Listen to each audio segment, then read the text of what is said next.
Hello guys, once again, welcome to another video here at LiveGood. At sa video na to guys, bali meron ako i-share sa inyo na isang apps na pwede nating magamit or pwede ninyong magamit para makasali kayo dito sa LiveGood kung wala kayong debit card or credit card or kung hindi pa kayo masyadong kabisado sa paggamit ng cryptocurrency. Halimbawa, wala kayong Binance account or wala kayong mga cryptocurrency wallet. Kasi maraming gustong sumali sa LiveGood. Kaso, wala silang credit card sa debit card at hindi pa marunong masyado pagdating sa cryptocurrency. May mga nag-message sa akin na wala ba lang ibang option paano magbayad maliban sa credit card o cryptocurrency. Actually, meron naman sanang option guys, pero depende yan doon sa upline or sa direct sponsor na kung saan kayo sasali. Yun yung tinatawag na credit wallet. Yung credit wallet kasi, bali pera yun or earnings yun ng isang affiliate sa LiveGood. Kumbaga, yun yung kinita niya na meron kasing option dito sa LiveGood na pwede tayong maglipat ng earnings natin, ilagay natin dun sa tinatawag na credit wallet at pwede natin magamit yung funds na yon para makabili ng product. At pwede rin natin i-transfer yung pera na yon sa account ng ibang members. Kaso maraming mga nag-invite sa LiveGood na hindi nila tinatransfer yung earnings nila doon sa credit wallet. Kaya walang laman yung credit wallet nila. Yung funds doon sa credit wallet, pwede nang gamitin yun. Kung meron kang halimbawa direct referral, babayaran mo yung entry niya through credit wallet, tapos sinilid mo na lang siya ng cash or GCash para mabayaran yung funds doon sa credit wallet ng upline or ng sponsor para makasali yung isang invite. Pero ako guys, hindi ko yan nasubukan. At eto, merong isang solusyon para makasali dito sa LiveGood kahit wala kayong hawak ngayon na debit card, credit card, at hindi nyo na kailangan alamin pa kung anong meron sa cryptocurrency. Kung halimbawa lang medyo hindi pa kayo masyadong kapsari dyan. Eto, isi-share ko sa inyo guys. Actually, hindi ko to alam. Wala talaga akong idea dito. Kaso, merong nag-comment doon sa isang video ko sa YouTube. At eto, binanggit niya na yung apps na yun. Actually, parang bank na rin siya. At ito yung platform guys na kung saan magkaroon tayo ng virtual na debit card at magagamit natin yan sa mga online transactions. So again, ito yung platform guys at meron itong apps na downloadable sa Play Store. So eto, pag i-click nitong get the app na yan, ma-download yung apps itong GoTime Bank na yan. Again, hindi ko talaga ito alam kasi meron naman akong debit card so hindi na ako nag-explore ng iba pang paraan paano magkaroon ng debit card kasi meron akong Como, meron akong Union Bank at meron akong GCash sa Paymaya. Again, meron nag-comment doon sa YouTube video about sa LiveGood na nag-suggest siya doon sa isa na nagtanong na paano daw kung walang debit card. Ang sabi doon sa comment, sinuggest niya itong GoTime Bank na yan. Kaya nalaman ko na meron palang ganito. So, ang ginawa ko dito guys, tinignan ko siya kung nandun ba siya sa InstaPay yung mga bangko, yung mga e-payments na kung saan pwede tayo mag-transfer ng pera anytime gamit yung InstaPay. So, yun yung nandun sa GCash, nandun sa Paymaya, nandun sa Union Bank, sa Como, sa lahat ng mga apps na ginagamit natin para makapag-transfer tayo ng funds dito sa Pinas. Tinignan ko siya at okay naman, nandun siya. So, ibig sabihin, madaling gamitin din itong GoTime Bank na yan.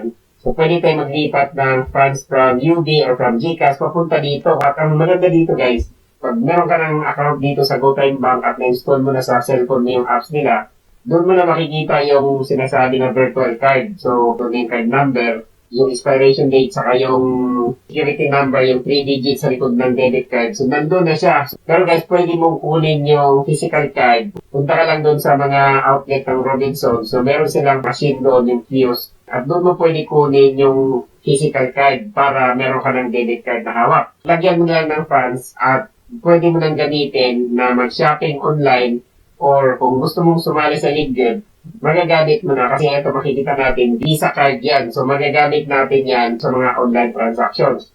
At para sa mga karagdagang detalye dito sa GoTime Bank guys, so puntahan nyo lang itong website nila, gotime.com.ph. So kung isa kayo dun sa mga gustong sumali sa LiveGood at wala kayong debit card, walang credit card at hindi kayo masyadong familiar sa cryptocurrency, so ito na yung pinakamadaling way guys para makasali kayo sa LiveGood. Bali, puntahan nyo lang itong website na ito, tapos i-download itong apps nito at install nyo lang sa cellphone nyo. At ito, papakita ko sa inyo ano mangyari. So, nandito tayo ngayon guys sa cellphone ko at ito ngayon yung apps ng GoTime Bank. So, magkaroon kayo ng ganito after nyo ma-download doon sa website. Or pwede na rin kayo pumunta sa Google Play at i-search nyo na lang yung GoTime Bank na yan at install nyo sa cellphone nyo. Ngayon, pag nandyan siya guys, so i-tap nyo lang. Tapos, ito yung makikita natin dito sa apps nila. So, meron dito sinasabi na 5% interest rate on your savings kasi meron tayong mga parang wallet dito na pwede tayong gagawa ng savings account. Tapos, ang unang gawin nyo dito guys is open an account ka muna. So, ito tanong dito, are you Filipino? Sagutin mo lang yan. Tapos, punta ka sa next. Tapos, ito na naman yung susunod na tanong. Nandiyan na rin yung sagot. So, click mo na lang yung next. Tapos, ang kasunod, ito. To continue, accept the terms and conditions below. So check mo lang yung mga yan. Tapos, click mo itong continue. Tapos, mag-enter ka na nga ng mobile number mo dito. Tapos, yan, magsisend ng OTP. So, yan, mga basic na proseso yan. Tapos, meron pa dito guys na mag-KYC ka, merong face recognition, saka yung mag-submit ka ng valid ID. So, sundan nyo lang yung instruction. Napakadali lang. At once na natapos mo yan, meron ka ng account dito sa GoTime Bank. At eto, i-open ko yung sa akin. So, nandito tayo ngayon guys sa isang cellphone ko. Ito, naka-install na itong GoTime Bank apps na yan. So, pag-itap natin yan guys. So, ito yung makikita natin. So, ito na yung pinaka-apps. Tapos, ito, mag-enter tayo ngayon dito ng parang PIN number. So, hihingan ka ng PIN number doon sa time na mag-register ka. At ito ngayon yung i-enter mo dito. So, 6 digits yan. So, gagawin ko dito guys. Bali, i-login ko lang muna yung account ko dito. So, ito na ngayon yung dashboard natin dito sa GoTime Bank. At ang maganda dito guys, ito napapansin nyo, ay naka-hide siya, hindi siya yung pagbukas mo ng apps mo, makikita mo na kagad kung magkano figure dyan, magkano laman ng account mo. So kung isipin natin, mayroong added security itong apps na to, so hindi siya as in kaagad makikita ng iba kung magkano yung laman ng account mo. Ngayon, pag gusto mong tingnan guys, so click mo lang itong gilid, makikita na kung magkano ang laman ng account mo dito. Ngayon, dito sa baba guys, ito ngayon yung sinasabi ko na debit card. Yan, so naka-hide din yung mga number dyan, naka-hide yung expiry date, tapos yung CVV, ito yung 3 digits na nandun sa likod ng debit card. Pag gusto mong gamitin itong debit card na ito virtually, halimbawa, sasali ka nga sa LeadGuard, so click mo lang ito, lalabas ngayon yung mga numbers na yan, yun yung i-enter mo dun sa LeadGuard. So ang mangyari nito guys, makakasali ka sa LeadGuard kahit wala kang physical card, kahit virtual card lang yung gagamitin. Kasi pag nagbabayad tayo dun sa LeadGuard ng $50, ito type lang naman natin itong mga information na to. So, hindi kailangan na meron kang hawak na physical card. Once na meron kang GoTime Bank account, lagyan mo lang ng funds, lagyan mo ng $50, magagamit mo na kagad para sumali sa LeadGuard or mag-shopping ka online. Kasi nga, ito, Visa card yan, makikita natin. At ito guys, pakita ko na rin sa inyo paano ito gamitin. So kung gusto nyo mag-transfer din ng pera, papuntang GCash, papuntang Union Bank, papuntang Paymaya, o sa ibang mga banks. So nandito din itong option guys na send or transfer. So pag i-tap natin yan, walang kaibahan doon sa yung gagamit ka ng GCash or yung Union Bank nga. Kasi meron itong InstaPay. So merong option dito na saan ka mag-transfer ngayon, sa GoTime Bank account ba or other banks. Ngayon, pag piliin mo itong other banks, lalabas ngayon itong mga options na gagamit tayo ng InstaPay. So, nandito lahat yung kung ano meron sa GCash, kung ano meron sa Paymaya, kung ano meron sa Union Bank. So, nandito lahat itong mga banks, mga e-payment platforms or apps na kung saan makapag-transfer tayo ng pera gamit yung InstaPay. At meron pa option dito guys na pwede ka na magpadala ng pera doon sa mga kakilala mo na wala pang account.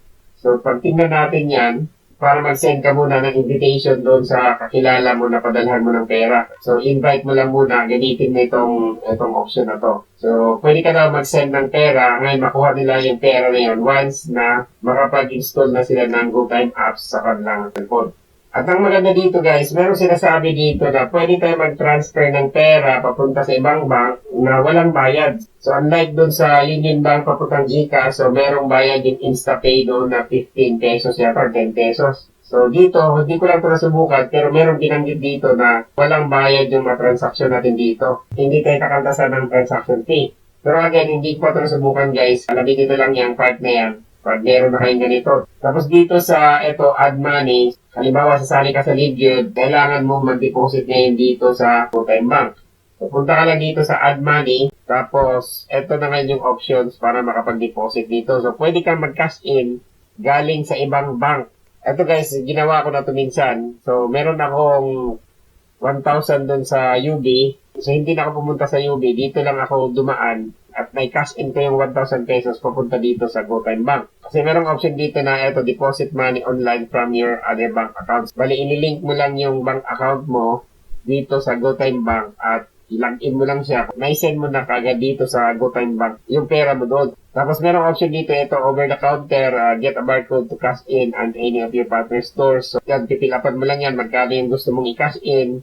At ang pinakamadali guys, kung mag-cash in ka dito, halimbawa, nasa GCash yung pera mo, ilipat mo dito. So, kunin mo lang yung account number mo na yan, tapos punta ka sa GCash, gamitin mo yung InstaPay na option na mag-transfer ng pera, at hanapin mo itong GoTime Bank doon, piliin mo yon, enter mo yung amount na i-transfer mo dito, tapos account number, so, pakadali lang.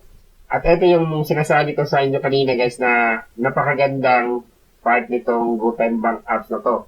So, pwede tayong gumawa ng parang wallet dito na lalagyan natin ng pera. Halimbawa, gusto mong mag-save ng certain amount para sa halimbawa, merong okasyon na pinag-ipunan mo ng pera.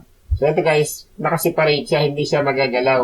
Ngayon, meron ding option dito na pag ginagamit mo yung card, kung may mga sukli, halimbawa, automatic, pwede mo siyang ilipat sa savings account mo. Yung mga tira-tirang mayroon mo dun sa card, pwede mo nang ilipat dito automatic sa savings account mo na ginawa. So, yun yung maganda dito kasi pwede kang gumawa ng ibang wallet. Hindi ka sa ibang mga apps na kung ano makita mo dito, yun na yung pera mo. So, wala ka ng part na tinatago. So, hindi ka pwedeng mag-separate na para sa savings. Pero sa Paymaya, pwede rin ganito, merong savings account din yung Paymaya. Pero ito guys, maganda ito kasi parang unlimited ito eh. Kahit gano'ng kadami yung pwede mong gawin dito. Bali sa ngayon guys, hindi ko pa masyadong kabisado din to kasi nga bago lang din.